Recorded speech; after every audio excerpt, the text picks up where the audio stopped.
There you You go. got it now? Yep. Okay. Going to start this slideshow. And I'm glad to be able to talk to COBA people. It's been a long time, at least 10 years since I've last attended a COBA meeting.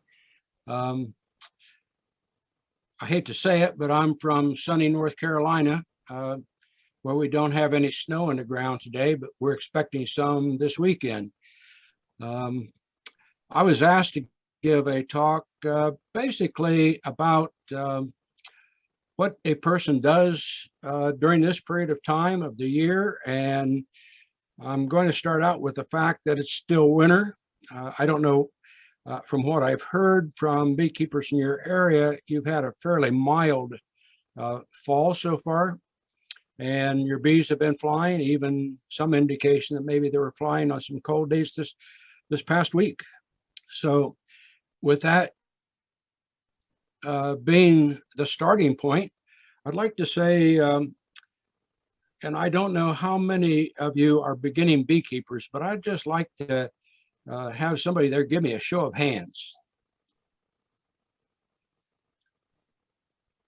Is there any comment about the number of people that are new beekeepers? About 7 or 8 of them, Dana. Okay, well, welcome to the fraternity. For me, I am retired in North Carolina. Live right in the city of Raleigh, out in the suburbs. I have in the past kept quite a few hives of bees, and retired in 2015 and came down here to enjoy the better weather. Haven't had to use a snow shovel yet, but the thing is, beekeeping is more of a therapy for me. It just keeps me going. I was born into a commercial beekeeping family in 1938, and bees have been on my mind almost constantly during all those years. And I'm still maybe doing more than I should be doing. I still have bee fever, which means I'm thinking about what I'm going to be doing tomorrow and how many hives I'm going to be building and that sort of thing. So if you do have questions during this presentation, feel free to ask. I have been doing quite a few Zoom meetings, and I'm active in the Wake County Beekeepers here.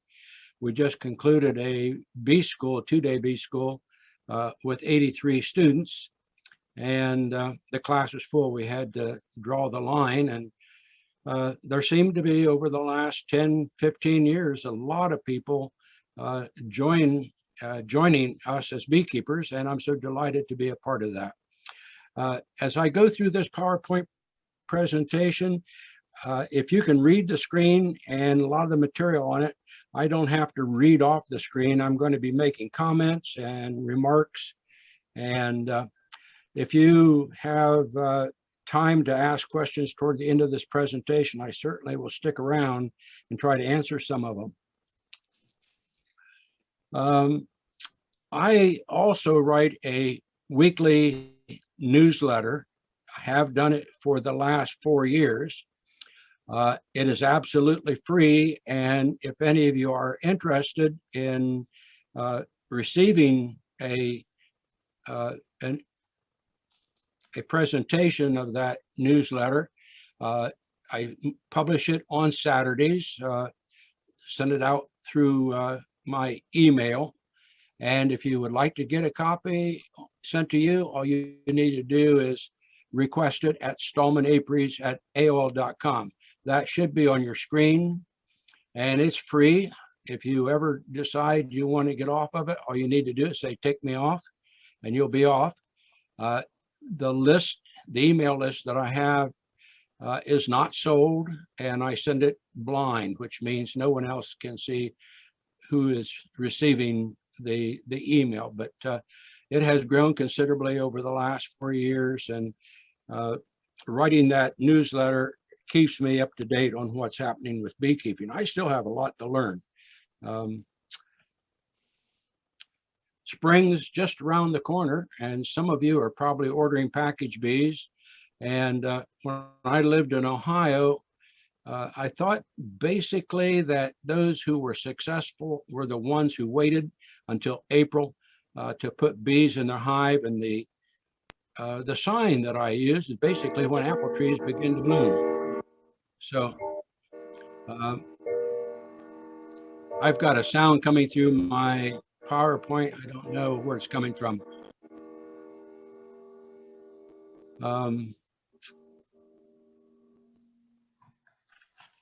If you have bees of or hives of bees, the biggest question I have with my bees is, are they alive? And the snow here isn't all that common. We might start off with a day with freezing weather, but by noon it's up into the high 40s, 50s, 60s sometimes.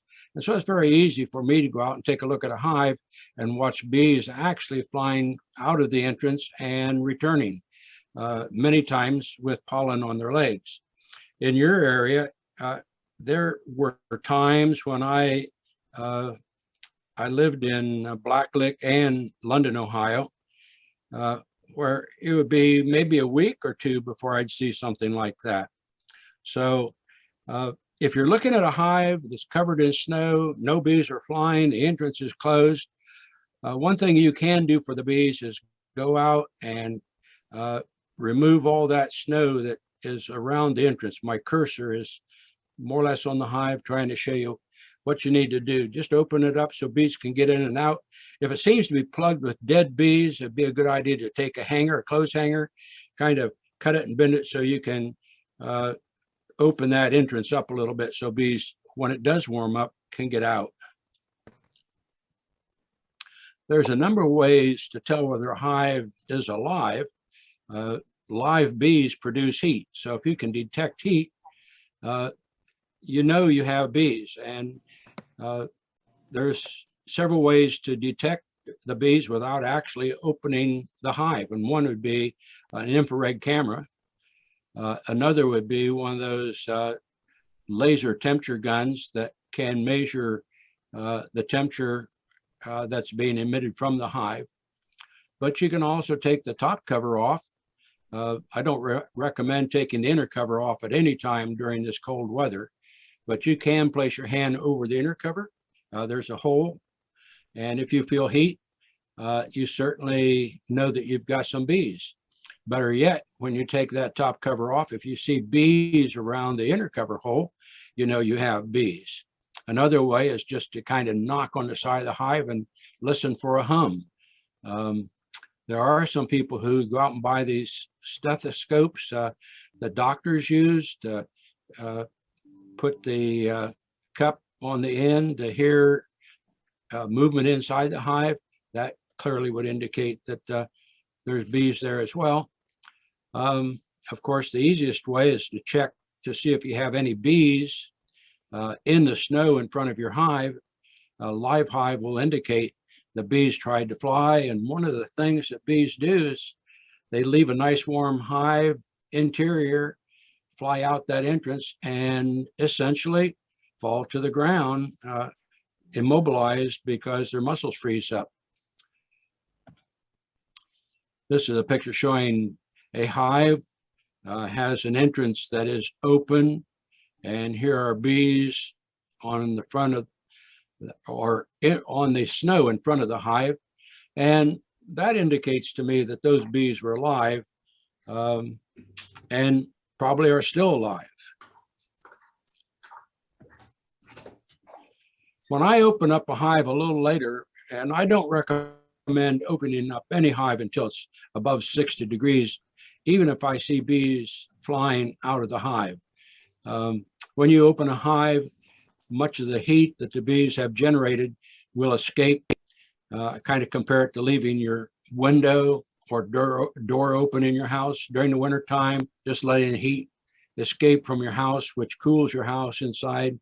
And the results are you're uncomfortable. Well, bees would be uncomfortable as well.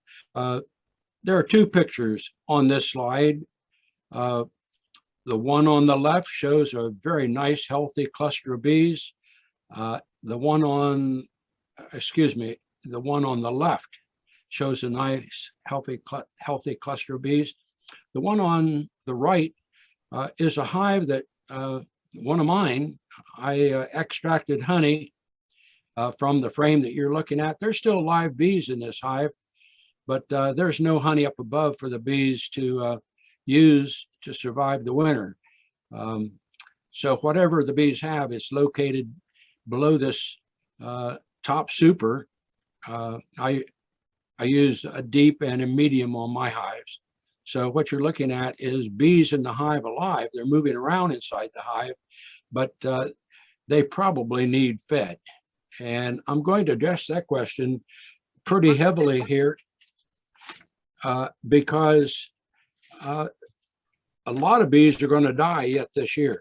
And winter is hard on bees. There's a lot of stress on a hive of bees. And if they have a plugged entrance, that's going to reduce the ventilation in the hive. If they don't have any food, they're going to die. It's just as simple as that. So feeding is a pretty important topic during this period of time.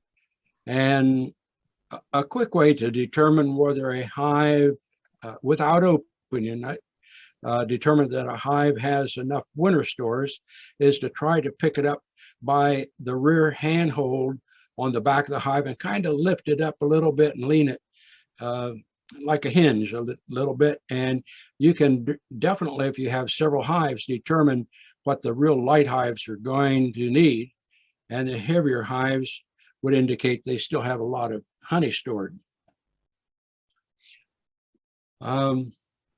We've got hives down here that are well on their way to swarming.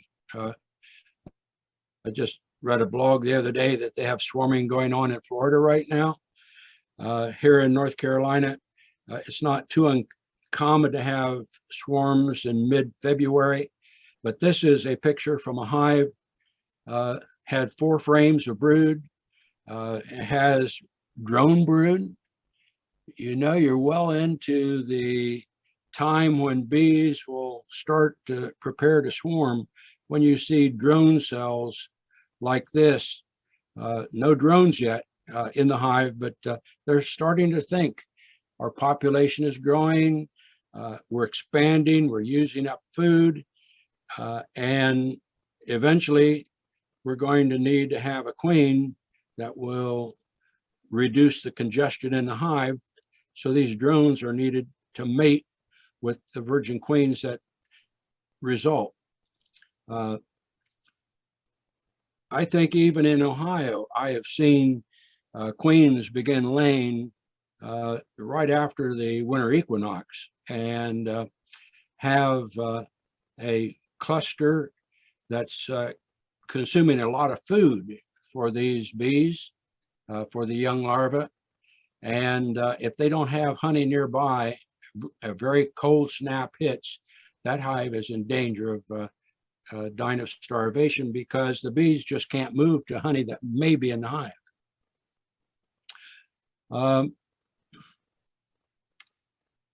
How do you feed your bees in real cold weather? If there's any flight days at all, bees will be going out looking for food sources, but since trees are not blooming and it would be very hard to find any food at all, I often set a tray. This is called a mud tray. It's used with making drywall compound. And what I do is I put some old comb into a tray like this, then take several 5-pound bags of sugar and just pour it into the tray, and bees will come to it.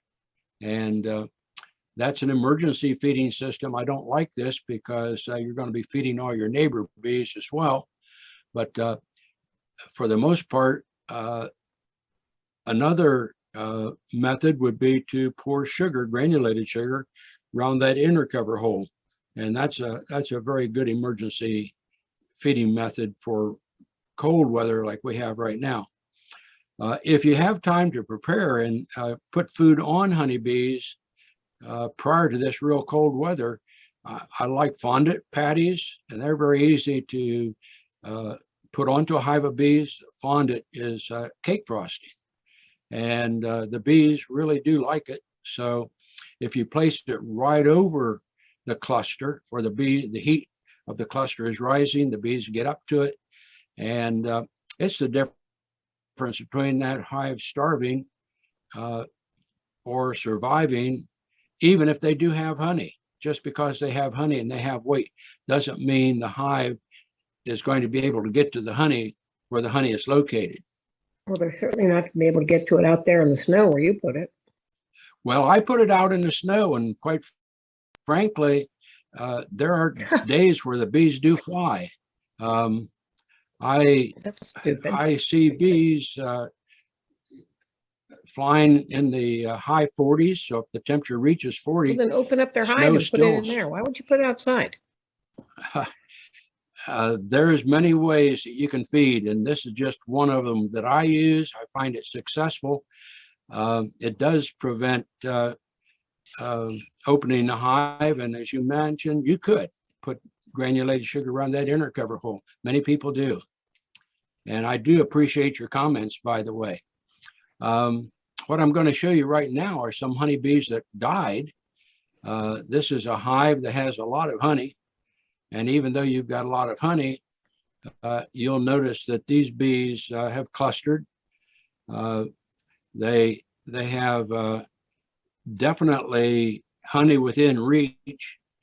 And a number of bees, if you look at the bottom of this box here, you'll see a lot of bees on the floor. And where's that? From this cluster that died. And most likely this is a mite problem. The bees are stressed. They form that winter cluster to stay warm as long as they can. And because there is not enough bees to keep the cluster warm, they're just not going to survive.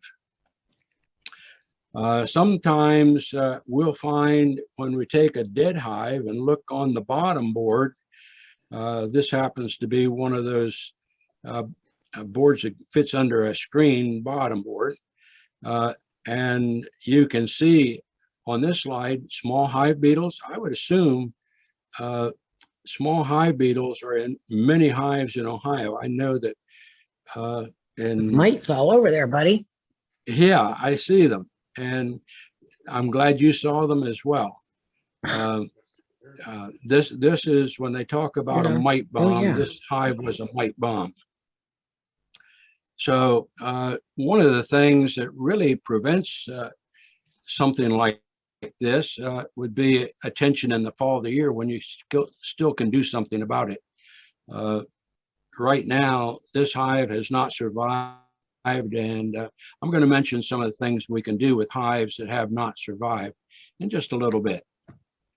Here's another cluster that has died. Again, this is a little larger cluster and covered maybe 3 frames, but there's no honey or no food available for them. So these bees clearly died of starvation and probably stress. Another group of bees that died. It's sad. When you don't feed a hive of bees or take care of a hive of bees, you have a chance in September and October to be feeding your bees. That's when feeding really is critical, because the bees will store the syrup.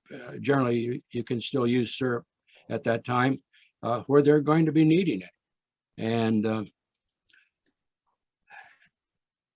I've seen so many beekeepers that run into dead hives that just quit, throw up their hands and say, I'm done with it. I'm going to sell my bees. I'm going to sell my equipment. And I often wonder, do they realize that this equipment is valuable? If you clean up these bees and you put a new package in it, the bees are actually given a tremendous boost by having drawn comb. They don't have to work so hard. The queen can start laying almost immediately. And in the commercial beekeeping business, those bees that are replaced with package bees in March or April generally gather a fairly good amount of honey. You do not get that when you start a hive on new foundation. Here's a frame that I do want to talk about a little bit. When you do take in a hive that has died, and I recommend you take it out of Excuse the me, bee Dana. yard. Sure. I'd like to ask you a question. So when you All right. find a pile of dead bees at your entrance, and I pulled them out, I pulled out probably 40 or 50. This is about 10 days ago. Do you recommend that I inspect those bees for mites? Yes. Should I be looking for hive beetles in there, or I mean, how do I read that pile of dead bees? First of all, I'd put them into a jar with some alcohol. Usually these bees that die dry out very quickly and are very fragile. And the mites, if the mites are there, they will be found on the bodies of the bees.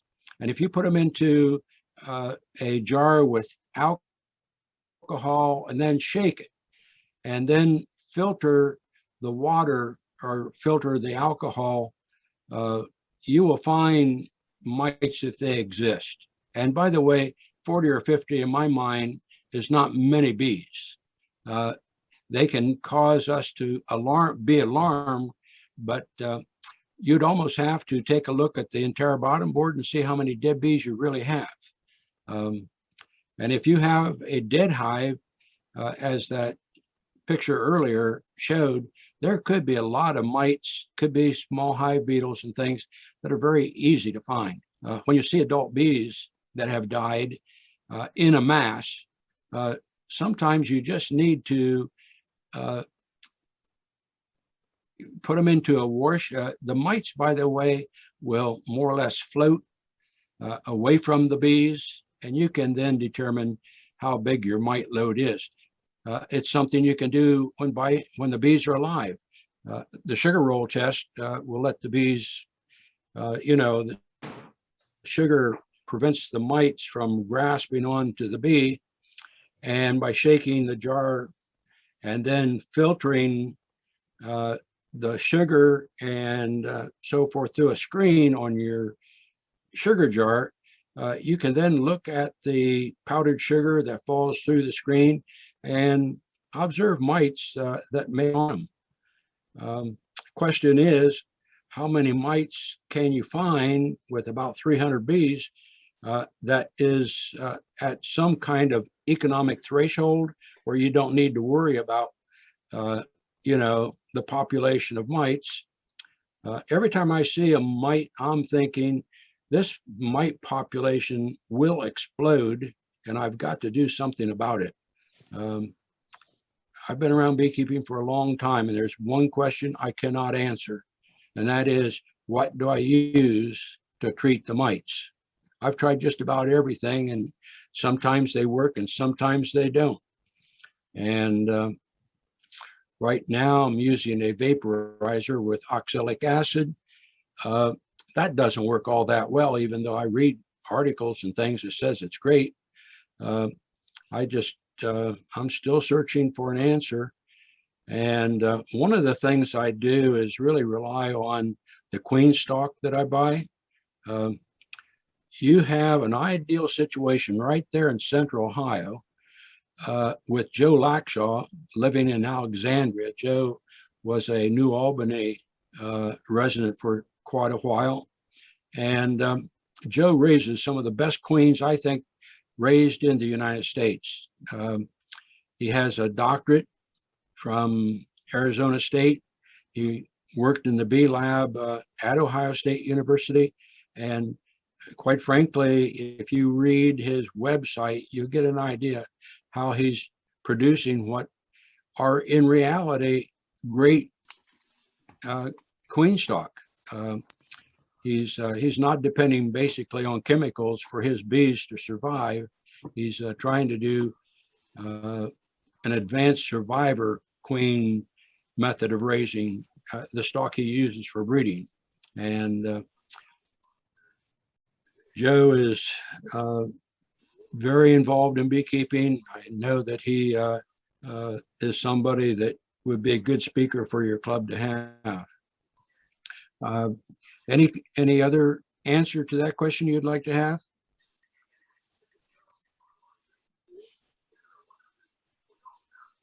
Okay, I'll move on. This is another frame that came out of a dead hive. I don't know whether you can see it or not, but there's like little specks of grain, white pieces of salt and so forth in these cells. That indicates to me that this hive probably died from mites. The best way to find out for sure would be to check with your bee inspectors and ask for their opinion, because whenever I look at something, I think I know the answer, but I'm not really an expert when it comes to something like this. I suspect varroa mite, but this hive died, and you'll notice that when bees die and they have brood, there's all kinds of mold and stuff that kind of grows into the frame. I don't throw these frames away, by the way. Bees, if a frame like this is put into a hive of bees that's really strong, they'll clean that up in no time at all. Central Ohio had a bee yard at one time, well, they still do, at OSU, and that bee yard, we called it Fun in the Bee Yard, but simply put, OSU still had old trailers sitting in that location with a lot of old bee equipment in it that was so wax moth ridden and bad, mold and all that kind of stuff. And as an experiment with COBA, we put frames like that into strong hives of bees, and it is surprising how quick the bees will clean something like this up. I hear new beekeepers commonly saying, well, I just cut all the old bag comb out of my frames and I'm getting new comb to put in. And I'm just thinking to myself, you just added more work for your bees, because this comb is already drawn out and all they will do is clean this mess up. I've seen it happen, and I thoroughly think a person that has something like this should consider that. There's another frame with a lot of mold. This stuff is nasty to work with. This is mold growing on top of pollen. And again, rather than throw this away, a good strong hive of bees will give you the chance to recycle this frame. And a lot of people will look at this and say, oh, my golly, that's terrible. I listened to Jim Toot give a talk one time, and with hygienic honeybees, Jim mentioned the fact that, can you imagine yourself having a job of sticking your head in the sewer and cleaning it out? Well, that's exactly what these hygienic bees will do if you give them a frame like this. They will clean house. And I don't know about the quality of the pollen in these cells, but if it's not, it's really something the bees will work on for a period of time. I don't know whether they'll do a perfect job or not, but it's worth the frame, because if you put brand new foundation into a frame that had something like this in it, it's going to take the bees a lot of effort just to pull out or draw out the cells and make it possible for the queen to lay in that. Well, the question comes up, when should you inspect a hive? And I am guilty of inspecting hives of bees earlier than they should. This causes a lot of stress on bees, but if you're a commercial beekeeper and you're working with 600 hives of bees, you start working early in the morning, and you work toward the warmer part of the day and into, let's say, later evening. If you're working on days when the temperatures are in the low 40s and working toward 65, 70 degrees by afternoon, I don't think it makes much difference because the bees can recover quite quickly with the heat loss that they have because the day is getting warmer. You should never pull the frames in a hive out of the center of a box like is being shown here. There's a chance that you're going to rub some of these bees against each other. There's a good chance you'll kill a queen. And I recommend to anybody keeping bees that rather than removing a frame from the center here, that you start over here along a wall where there are no bees and gradually work toward the cluster, which would be over in here. Safe temperatures, by the way, for a person who had just a few hives of bees would be the mid 60s. The bees are probably flying and you'll see a lot of pollen on their legs. That's a pretty safe time to work a hive of bees.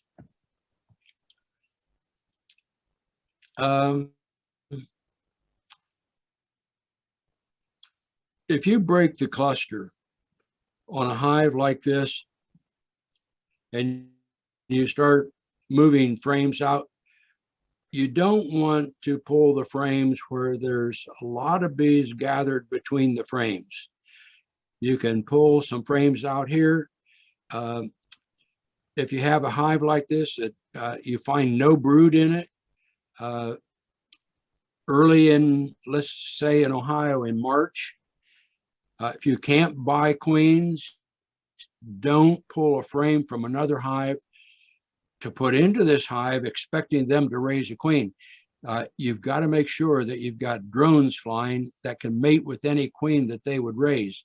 If the weather is not suitable for drones to be raised in the bee yard, these bees can take a larva that they are given, build a queen cell for it, and let a virgin queen emerge from her cell.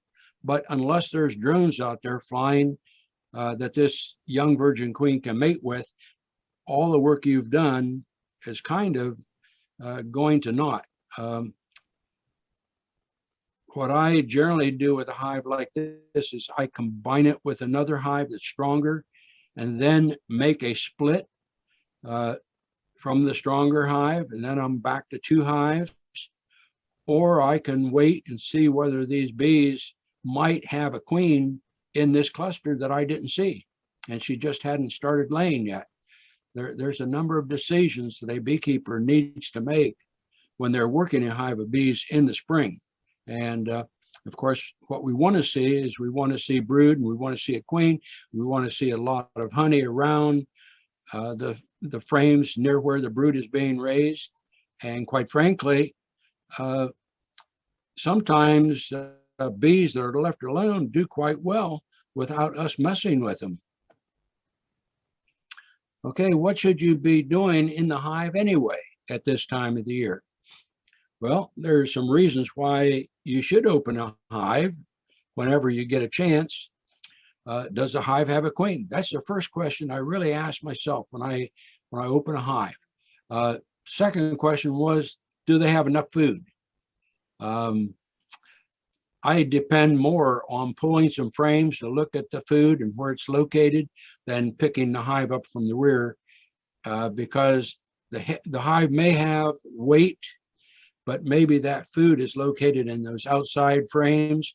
And any experienced beekeeper you have there tonight can tell you they have found bees die with those outside frames full of honey, and the bees just couldn't get to it to survive.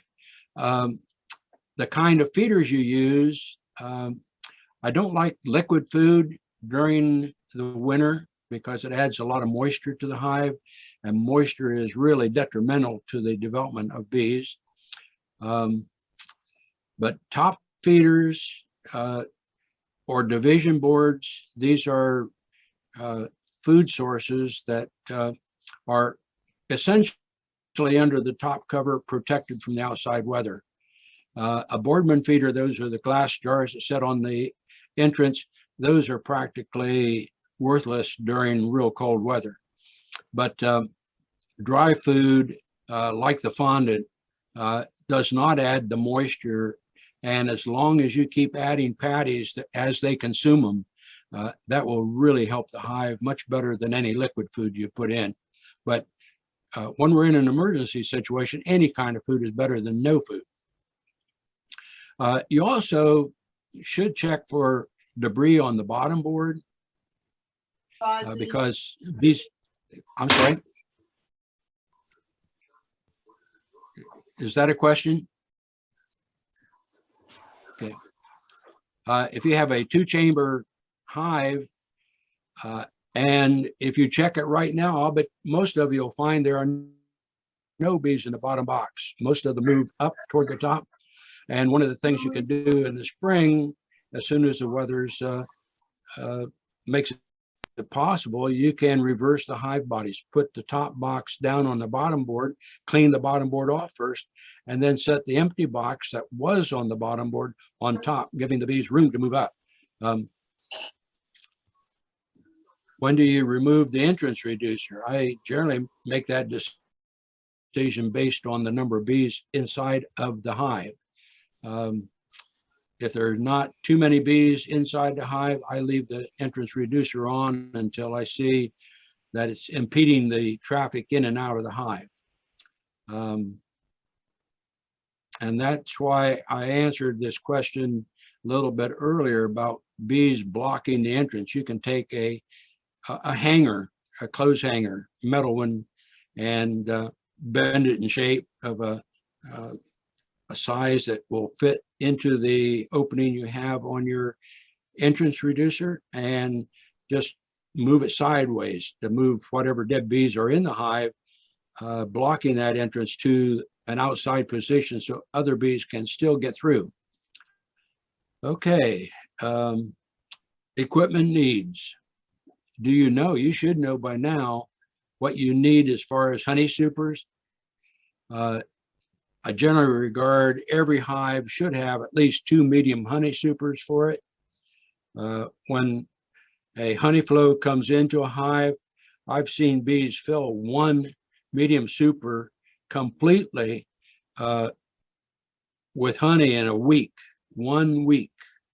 And it's a good idea to check your bees so that you can prevent swarming.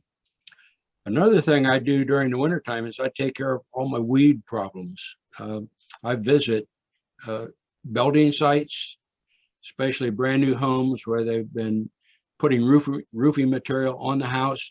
I pick up the scraps and I put them on the ground around my beehives. That way weeds don't grow up blocking the entrance, and they make it a little bit easier to work a hive from the sides. And how far apart should your bees be scattered? How far apart should your beehives be? I'm becoming more accustomed to the idea that they should be farther apart than what we place them. There's a lot of talking today about mites spreading from one hive into other hives in the bee yard. And with this COVID thing, we're talking about 6-foot distance between humans so that the COVID doesn't spread. Well, I'm kind of applying that thought to my bees. My bees set on bottom boards that are on pallets and too close together. I like to be able to walk completely around a beehive, work a hive from all sides, but that's too close. I think I'm spreading my bees out, and I have room to spread them out. Some of you may have yards that don't allow you to do that, but I'm thinking at least 6 foot between hives. That may be extreme, but I'd even like to spread them out a little further than that. Early spring, late winter, I use this time to plan to install package bees into my dead outs. You've got to get out to the bee yard, or you got to get to the hives just to make a check to see if the bees are alive. If they aren't, it's going to be kind of tight trying to find bees in packages, because as I understand it, there in the Columbus area, Barry Conrad is not going to be selling bees. He's passed away, and the the number of packages available is a situation you should be checking into. How many of you probably are thinking about increasing hive numbers? That's something we think about at this time of the year, making some plans for making splits, making nukes, swarm prevention. It's a good time to get a good book to read about the bees that are in that hive. There are several I would like to really recommend to you. One would be 50 Years Among the Bees, written by C.C. Miller. Miller died in 1920, but what he wrote in that book is my Bible. I read it every winter, and I've been reading it the last few days.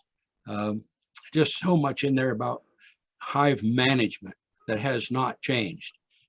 He didn't have the mites to deal with. He didn't have small hive beetles to deal with, but he certainly deals with how do you take care of hives during the winter? How do you raise more queens? I'm sorry. Good boy. Come on. Come on. I'm very close to the end of this presentation. If anybody has questions, you might, let me know. These are queen cells that are started in the early spring. And if you've got queen cells started to look like this, you're very near having a swarm emerge from your hive. These are queen cells. Obviously, you've got a swarm coming very quickly. And a hive that's got bees in it like this is also a sign that you're going to have swarming. And I would recommend to any beekeeper that you build swarm traps. Okay, I've reached a point where I can probably take questions.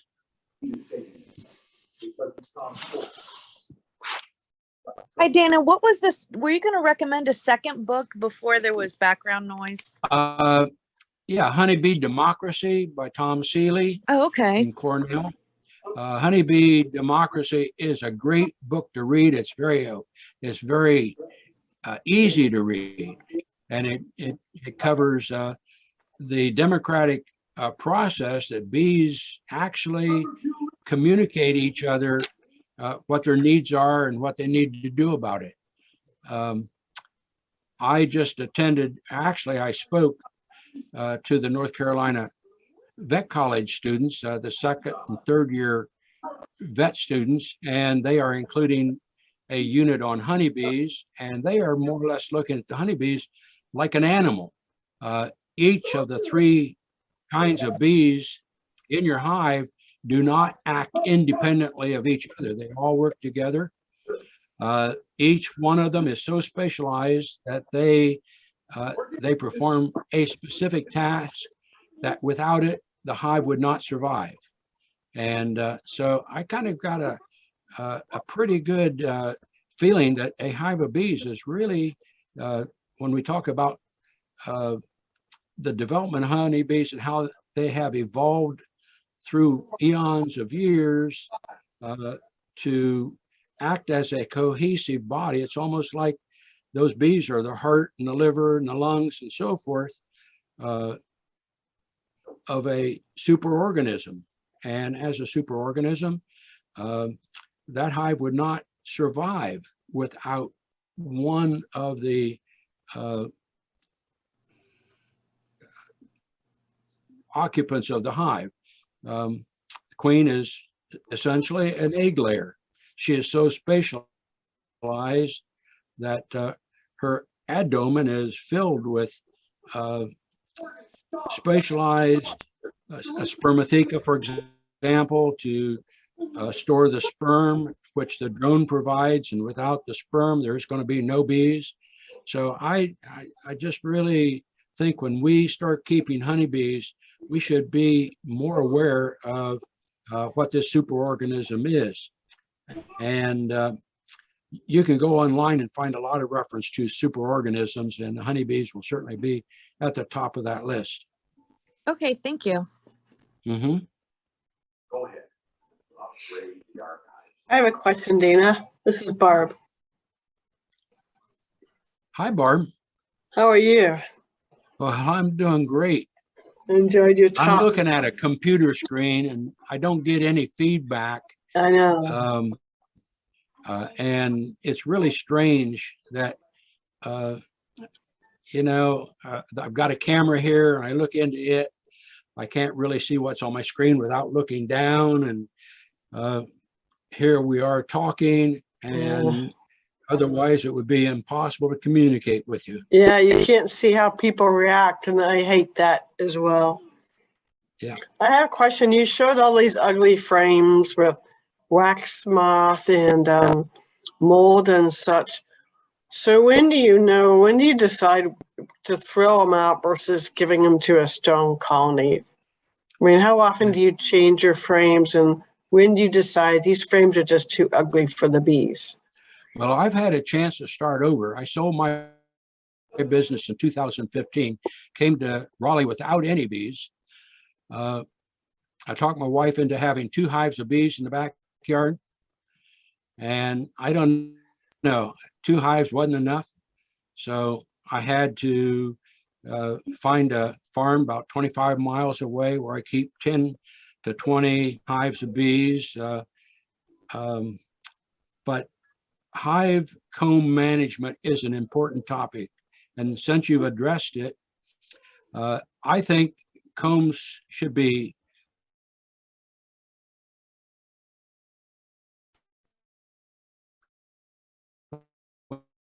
when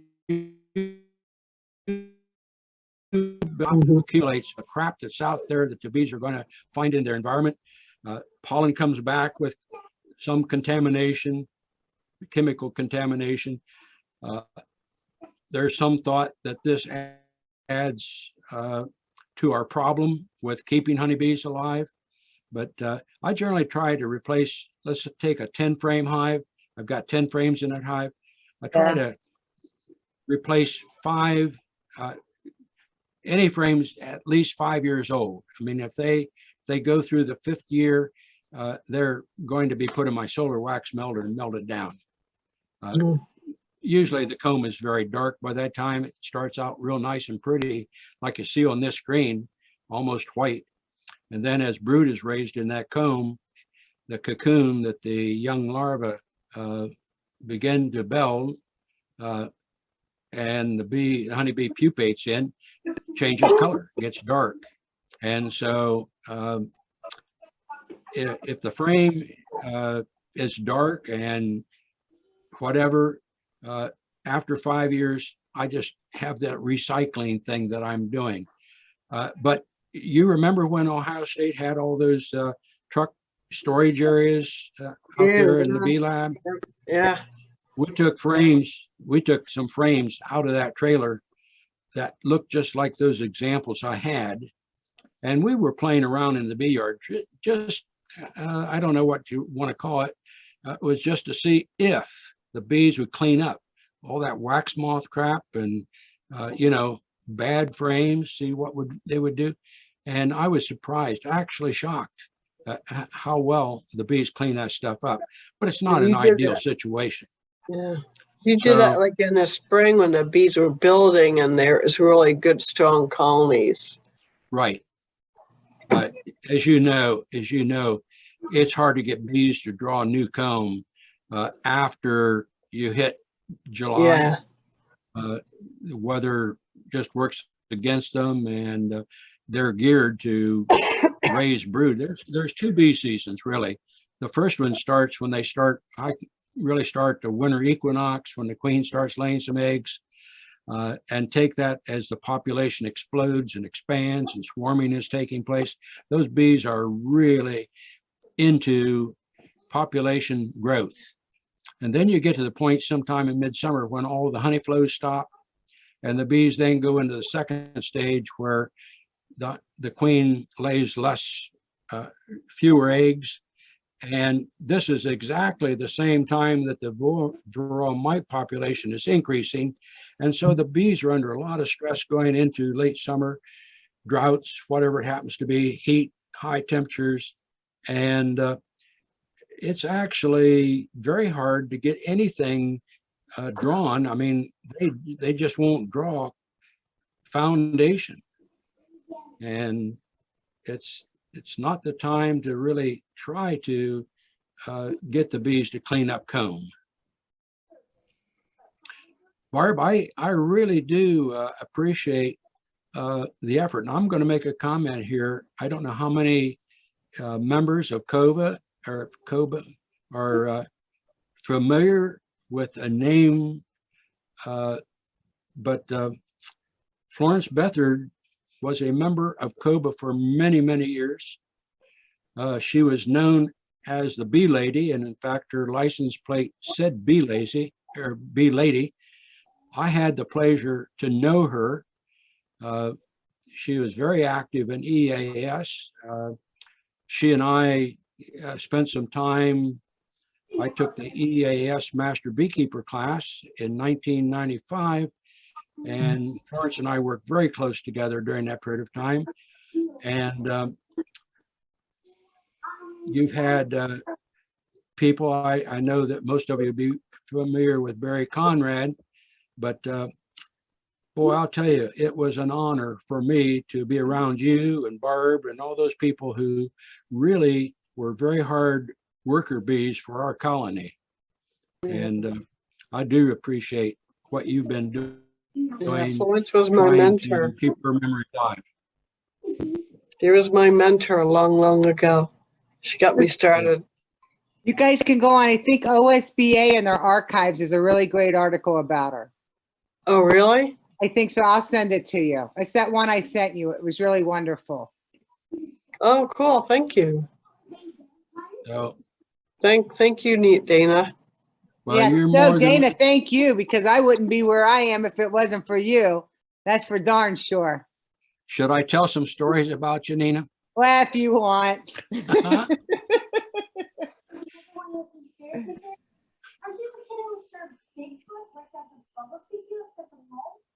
evidence is right in my kitchen. What else would there have been a 6-foot-long bear? Really? And then we were 7 years that Halloween was just an excuse for aliens to dress up in costumes. What's going on? Whoever Marion is, she's talking and nobody else can hear her. Yeah, she's Okay, quiet. well, I don't know. I've gotten some voices, sounds that I thought were coming in that you know, I thought maybe somebody was trying to ask a question or something, but I couldn't make out whether it was just a distraction or what. I think they're just talking in the background. Mm-hmm. If no one has Okay. another question, I Dana, haven't. I was going to ask Dana, can you back up 1 or 2 slides, please? I can, yes. Which slide do you want? I saw the one with the queen cells getting ready to Okay. swarm and okay, so Is that the one? yes, now Or do you want explain to us what this is again. Okay. There are actually unique features of honeybees. The worker bees will build cells 5 to an inch that the queen will lay an egg in, and worker bees will emerge from those cells.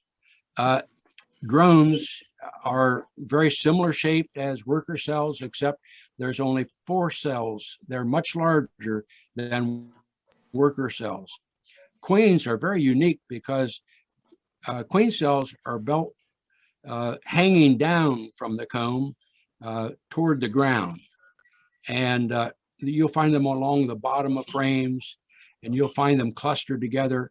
A hive that's going to swarm may have 20 swarm cells or so. And the swarm cell that you're looking at here looks like a peanut. And it takes only 16 days from the time an egg is put into this cell until a queen will emerge from that cell. Victor Thompson, by the way, that was also a member of Central Ohio Beekeepers. was one of my mentors. I learned a lot from Vic. He was Walter Rothenbuehler's right-hand man there at Ohio State. And he taught me a trick I'm going to just share with you. You want to know how old that queen is in that queen cell that we're looking at right now? A person can take a warm knife, make an incision in the side of that cell, and open it up just a little bit to see the developing pupa. And you can tell the age of a developing queen inside of that cell pretty accurately. You can determine whether the color of the young pupa, as it starts to get older, it darkens. The eyes go from kind of pink to a deeper red to black based upon their age. The wings are the last thing to develop in that cell. And if you see wings, the queen is just about a day or so from emerging from the cell. So how much time do you have to do some swarm cell management to keep that hive from swarming? And that would be a good topic to discuss with your hive talks. The thing I have raised queens. In fact, I had a business selling queens. And the problem with people with good established hives would be you're going to have swarms. Regardless of what you do, there's no way to stop swarms. You can do a lot of management things. You can go and cut all the queen cells out of a hive. And yet if you miss one, the swarm's going to happen anyway. If you make up nukes, you can, let's say you've got a hive that's really, really strong. You need a lot of equipment because every queen requires her own box and bee population. And you could probably make up a split 5 ways out of a strong hive that may be ready to swarm. There's just so many things that can be done with swarm cells. I'd love to see a young queen emerge from these cells. I've done it several times. I've got some movies showing a queen emerging from these cells. I'm thrilled every time I see one. Does that answer your question? It does. Thank you very much. Dana, Ahmed Butternerding, I have a question. You mentioned the fact that bees aren't going to be doing much to frames in the late summer. How late can a beekeeper put back frames that have been spun out with honey and still have hopes that the bees will remodel those the wax on those frames? They will clean the frames up. In other words, a lot of times when you use a uncapping knife, you'll make gouges and things of that sort in the cells that had honey in them. You'll see honeybees go up there and kind of clean them up a little bit. But as far as expecting them to do a lot of work, they don't. I normally, when I take my honey off, I take my supers that are wet back out to the bee yard, and bees will, clean them up for you. One thing I normally do is put down my inner cover and then set my supers on top of an inner cover and let my weaker hives, get up into the supers and clean them up. But they don't do much repair work. So once Is that the that's question done, you just, were asking?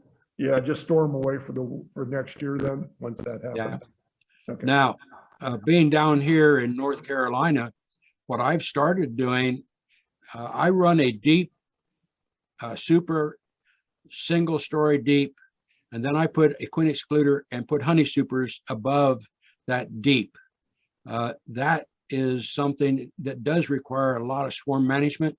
I also make up nukes, so it's very easy to go into a hive, take a frame that's got a lot of brood on it and put it into a nuke and replace that frame with new foundation. Now I'm talking about early spring. What really leads to swarming more than anything else is a congested brood nest, which the queen has no open cells, and the young bees that have just emerged have no work to do. In other words, normally they go around and clean out cells, but if the hive has no cells available for the queen to lay in and no work for the young worker bees, it's going to swarm. And I normally take at least one super from each hive and store it for use when I get to March. I have 40 packages of bees ordered, and rather than feed 40 hives with sugar water, basically I put drawn comb into nukes and use natural honey that the bees stored away this past fall. The honey that we get down here is really, we have many sources that you don't have. Cotton, for example, grows. In this state, we have a lot of tobacco. As a matter of fact, I have my bees on a tobacco farm, and I think some of the honey that I'm getting is tobacco. Tobacco leaves make great smoker fuel. You might even get high in the bee yard if you have a lot of smoker tobacco burning in your smoker. Isn't that toxic to bees because it's got nicotine in it? It does have nicotine in it. I don't know. I really can't tell you. But that's the honey that I use to carry over for this spring. And, you know, it's kind of nice to have frames of honey to put into a new hive as you're installing a package of bees or whatever. I generally like to take 2 frames of drawn comb with brood in it. Generally put a frame or 2 frames of honey into, I'm talking about 5-frame regular deep nukes, and then 1 frame of foundation to that nuke, and they build up quite well.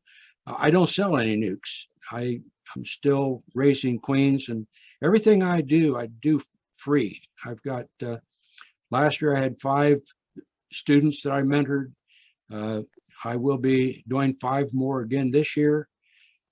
And one of the things I'm really happy with is I had a father last year, had a little 6-year-old daughter. I gave her a nuke, and she's a beekeeper. And one of the things that makes me so happy about her is she has become more or less well known in her kindergarten class for being able to tell everybody else about her bees. She's become a star. She went to the North Carolina State Fair where the bee exhibit was, and she had her picture taken and got some publicity, and has appeared in the North Carolina Beekeepers quarterly journal. And I felt pretty good being able to provide her with a free nuke and let her have the responsibility of taking care of the bees in it. Her dad was very supportive, and you know, this is what makes beekeeping fun for me.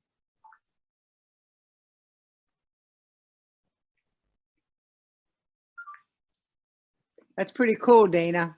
Yeah, well, you know, bees are my therapy.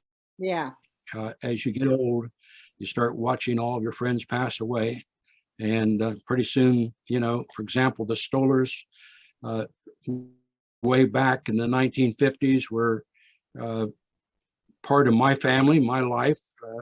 My grandfather was in Grover Hill, and the Stollers were in Laddie, Ohio, less than 10 miles away.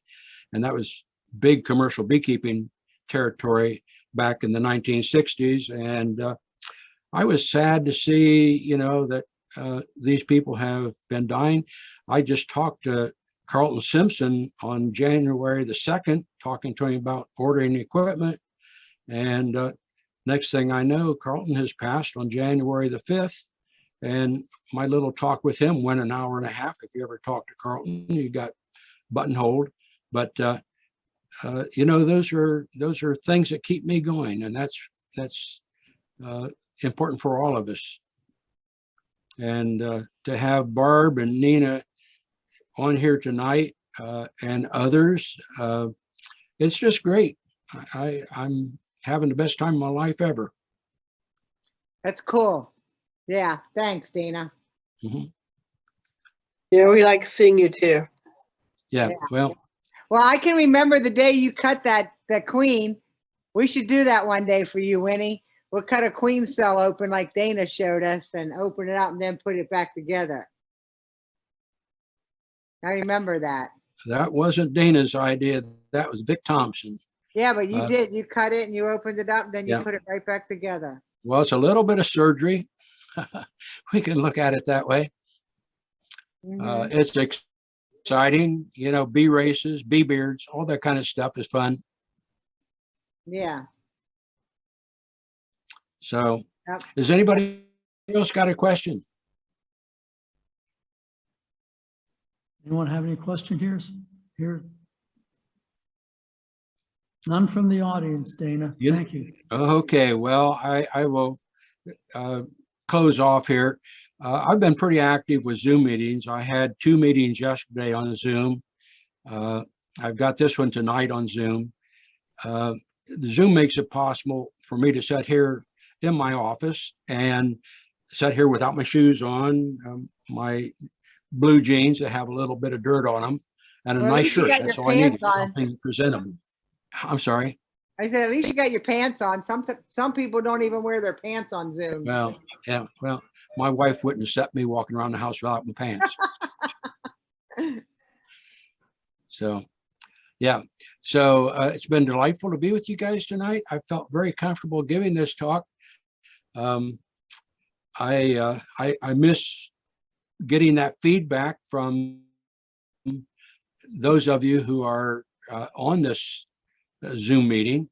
But it does have some advantages, and being able to see you personally and talk to you and see whether you're going to sleep during my presentation, those are things that I really miss. Thank you very much, Dana. Okay, doke. Well, I will be leaving you. I suppose you have meeting business to discuss. We will, Dana? Thank you, Dana. Hey, You're Dana, welcome. Yes. we're going to get the Franklin Park Bees back up. Barb and I and Teresa and Drew Pritchard. We're going to, Very good. yeah, we're going very to get a good. mission and get it back up to par. I'm going to do everything that you showed me and everything, and we'll get it back. Well, may I say to the new beekeepers that are involved in this presentation, if you look at Barb, you look at Nina, you're looking at individuals that start out just like you are starting. They have grown so much in the 20 years. What is it? 20 years that I've known you, Barb? Yep, 20 years. Yep. Could have been longer than that. I don't know. But certainly there is openings if you just learn beekeeping and worry about taking care of your bees and being involved at volunteering for an organization like COBA. An organization like COBA has to have people who will step up and do those little chores. And from time to time, you'll get to move up to where you're managing the Ohio State Fair tent. I don't know whether they had that Ohio State Fair this year. No, but, we didn't have there's it. Nina out there working her little behind off. And then Big there's behind. Barb. And then there's Barb, who is your chief apiary inspector for the state of Ohio. And she is doing the job that I can remember, where we had 8 field representatives plus a director. And she's now doing the job all by herself. But that's the time that we're living in. So Barb, my hat's off to you. Thank you. You're a big help. You've been a big help for me. Lots of people have been a big help for me. Yeah. Well, I do just enjoy seeing the faces that pop up on my screen and talking to you. So, as you know, I have a diarrhea of the mouth, and it's hard for me to stop because you are my friends. I love you and Love you too, Dana. be well for Okay. 2022. You too. You stay well. Thank you very much, I will. Dana. I really appreciate it. Really appreciate the welcome. presentation tonight and wish you the best. Well, we may have you on again sometime later on in the year. We'll have to talk to Med Well, I would about just, that. right. I was just talking to Dan Wampler yesterday. The Fairfield County beekeepers asked me to make a presentation. They had a speaker who was not able to make the commitment, and they asked me if I would do it. I surely am glad to do that. Doesn't take me much time to prepare for a presentation. And I just finished up Wake County Bee Schools. They had 2 sessions on Saturday here with 83 students. And there isn't a week goes by that I'm not making some kind of presentation. It just keeps me going. I learn something every week, and then I kind of just am a parrot when it comes to giving that information back in my newsletters. Those newsletters are really, really interesting. Really appreciate them. Well, anybody that wants to get on my email list, just send me an email and say, I want to receive your emails. I mean, receive your Stallman notes. And I work on them usually a week before they're published, so I can have a draft that I can kind of look at and change it and make it more up to date to the publication date. And I look back on last year, I had 52 articles, and I said, where did the year go? Here we are already into January, and I'm working on publishing the 4th Stallman Bee Note for the year 2022. And oh, by the way, I have several clubs that have archived my newsletters. I've made newsletters for the last 4 years, so it's getting hard to come up with topics that are a little different from what I've written about in the past. Okay, guys, I love you. Thanks, Dana. Take care, Dana. Thank you again. You bet. Thanks, Dana. You're welcome. Thank you, Dana.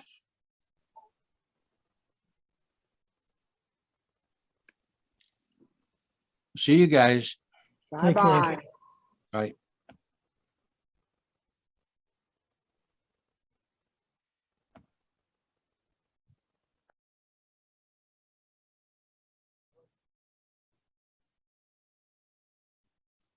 Anybody have any questions this evening?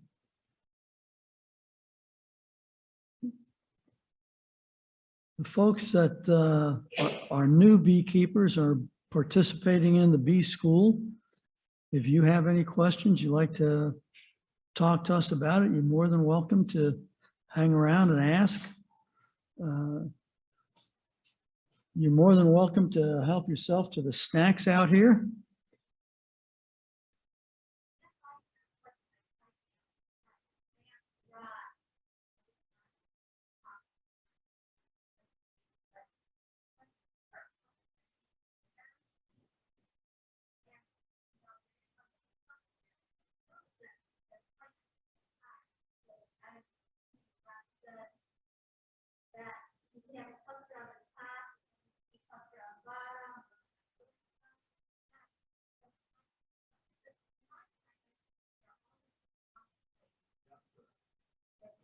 Yeah, they're all going to be in one place, that's the plus.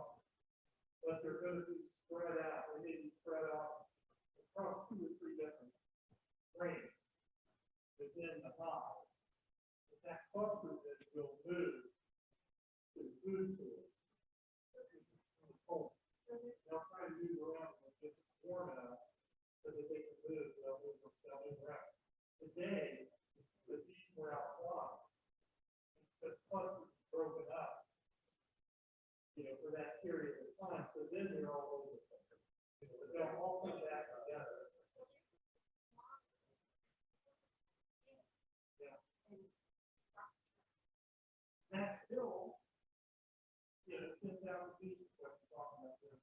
Typically during the winter, you're down to about 10,000 feet. So the cluster should be much bigger than what you saw in your package.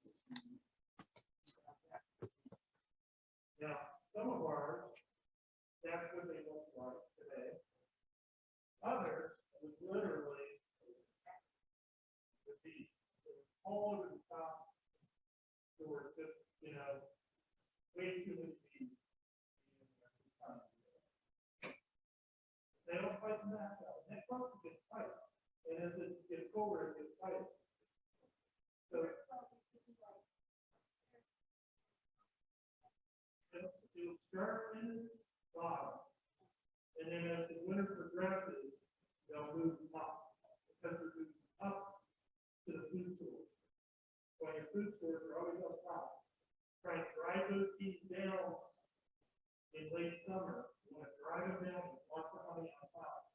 So that as they work their way up during the winter, they've got food to get through the winter. Which is why we put the food bags on the top. For emergency food store, on the top grade, the bees are up there.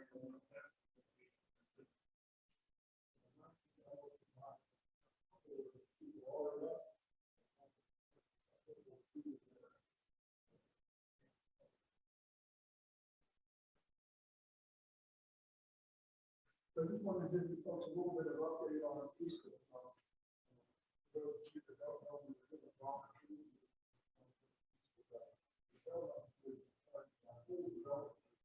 Very conscious about pollinators, actual they were all bee hives out there, right home. Expanding the next month.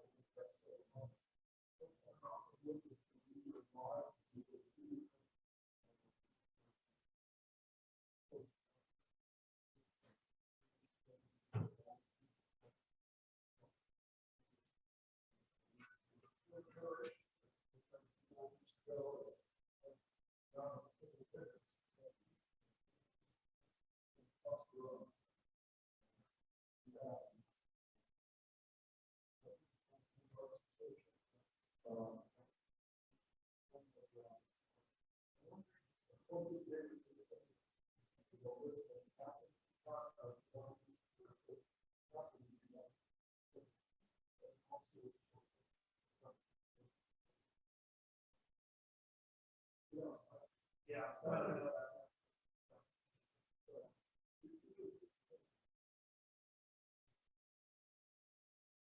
lot of times, we were expecting them to put it in place today. Sometimes the bees aren't ideal for this time of year, but we go down and it's all other day. But if you pop that next frame, and that's possible, if you don't see them or hear them, doesn't mean you're dead. So you have to be quick when you're doing the winter section, because you have to be sure that you're not just going to throw cramp.